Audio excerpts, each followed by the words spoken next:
Malacanang says President Rodrigo Duterte did not mean a repetition of Marcos regime abuses when he said his second declaration of martial law would be a copycat of Marcos.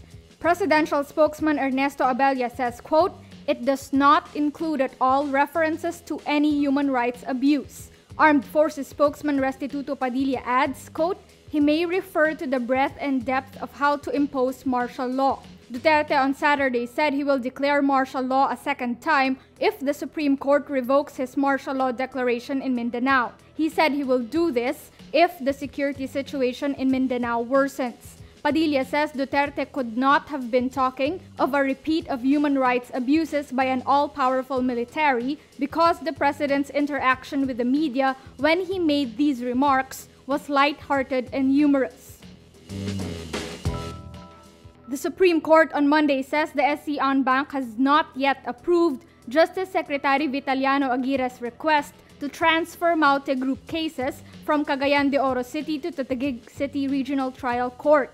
This after Aguirre told reporters on Monday morning that based on his meeting with Chief Justice Maria Lourdes Sereno, the High Court would likely agree to the transfer.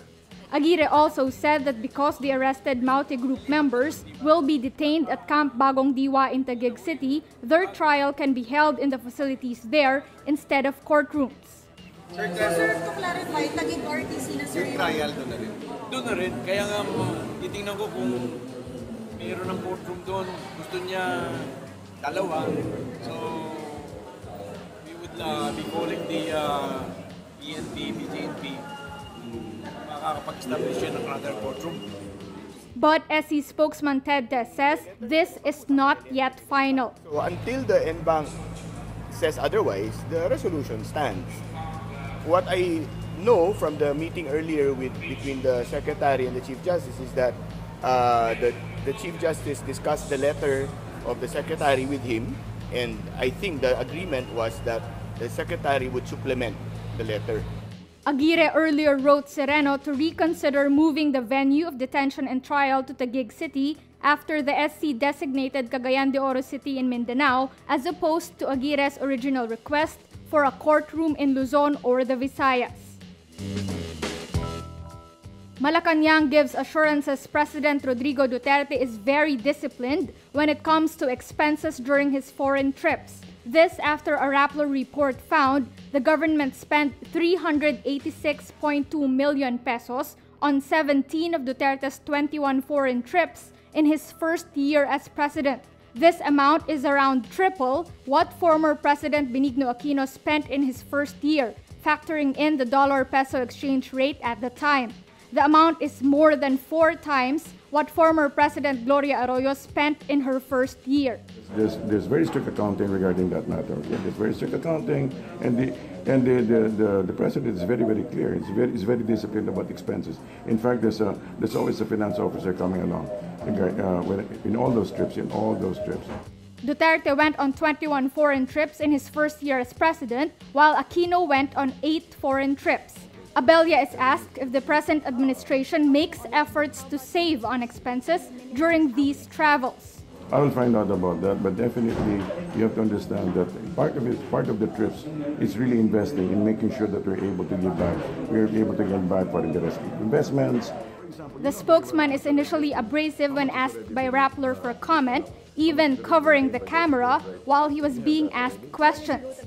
Abella says Duterte's trips resulted in billions in pesos worth of deals, citing previous computations by Finance Secretary Carlos Dominguez that for every peso the Duterte administration has spent on foreign trips, it gets back 1,000 pesos in deals.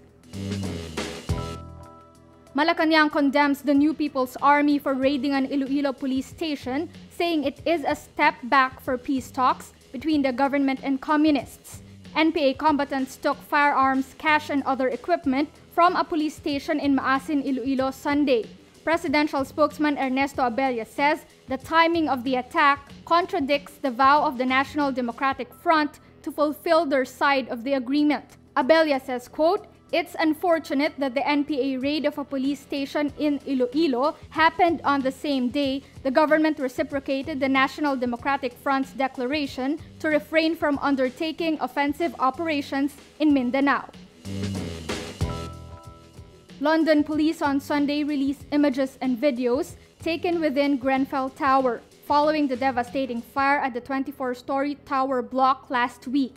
Rooms are unrecognizable, with exposed pipes and blackened rubble strewn across the floor. London police warned that some of the victims may not be identified because of the intensity of the fire. At least 79 people are presumed dead, but figures could rise again as investigation continues. The images released by police were taken by a recovery team inside flats where everyone inside has been accounted for. Grenfell Tower was recently fitted with new exterior insulation cladding, which many locals blame for the fire spreading so quickly. The government set up a £5 million or $6.4 million emergency fund for the Grenfell Tower residents.